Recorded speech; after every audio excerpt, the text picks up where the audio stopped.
What's up guys? In this tutorial, I will show you how to disable auto battle and AI mode in Ni no Kuni Cross Worlds. This should be quite an easy tutorial. For more information, click on the first link in the description below. First of all, make sure to open up your settings while in-game. In your game settings, scroll down and under battle, you have the option to reduce your auto battle distance to a radius of 3 meters. Below, you can disable the auto battle counter outside range option, which is usually enabled by default. This will not counter attack when being attacked by an enemy outside of the auto battle range. You can additionally restrict the usage of moving skills while standing still, which might be very helpful when farming gold in AI mode. You can then exit your settings. When holding the Auto Battle button selected on the bottom of your screen, a small Auto Battle distance panel will show up.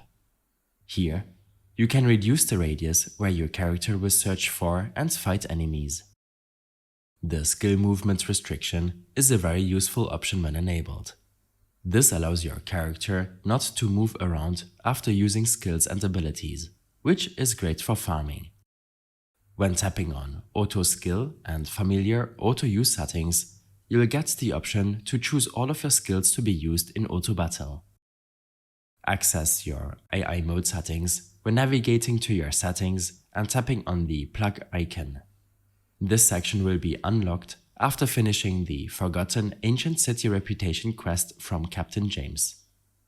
In addition, you'll need a character level of 25 in order to finish the quest and access AI mode. This battle mode allows you to quit the game completely on your PC or mobile device while leaving your character in battle until you return.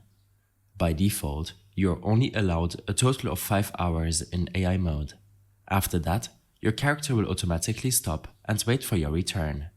When purchasing the Daily Adventure Pack, then you're allowed 6 additional hours of AI mode. In case you have any further issues or problems following this tutorial, then I suggest following my extensive guide linked in the description below. I hope this helped you out. Leave a comment if you have any questions and see you in the next one.